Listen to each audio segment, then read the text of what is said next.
لبسوها بالذهب واحلى الجواهر، دبلة الملكة يا زينها بيديها، زغردوا يا اهل الفرح يا كل حاضر، وافرحوا بوجدان وسموا عليها، وافرحوا بوجدان وسموا عليها.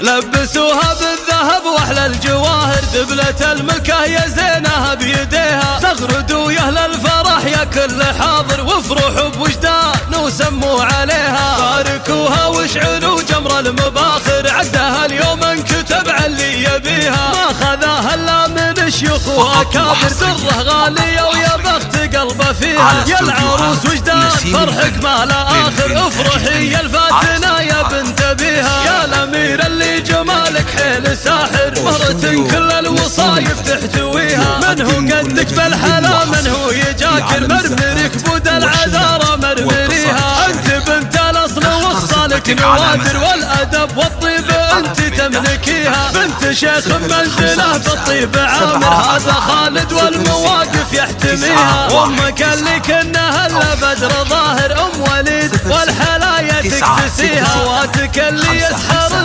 النواظر، الحلاوة الزين كل يحتويها. وافخري باخوانك رجال المفاخر، كل يطول المعالي ويعتليها. والختام عسى العمر فرحة وبشاير، والعروس الله يسعدها ويحميها. لبسوها بالذهب واحلى الجواهر، دبلة الملكة يا زينها بيديها، زغردوا يا اهل الفرح يا كل حاضر، وافرحوا بوجدان وسموا عليها. باركوها واشعلوا جمر المباخر، عدها اليوم انكتب على اللي يبيها، ما خذاها الا من شيوخ واكابر، دره غاليه ويا بخت قلبه فيها. يا العروس وجدان فرحك ما لا اخر، افرحي يا الفاتنه يا بنت ابيها. يا الامير اللي جمالك حيل ساحر، مرة كل الوصايف تحتويها، من هو قدك بالحلا من هو يجاكر، مرمرك بود العذارى مرمريها. انت بنت الاصل وخصالك نوادر، والادب والطيب انت تملكيها، بنت شيخ منزله بالطيب عامر، هذا خالد والمواقف يحتميها. وامك اللي كنها الا بدر ظاهر، ام وليد والحلايا تكتسيها، واتك اللي يسحر النواظر، الحلاوه الزين كل يحتويها. وافخري باخوانك رجال المفاخر، كل يطول المعالي ويعتليها. والختام عسى العمر فرحة وبشاير، والعروس الله يسعدها ويحميها.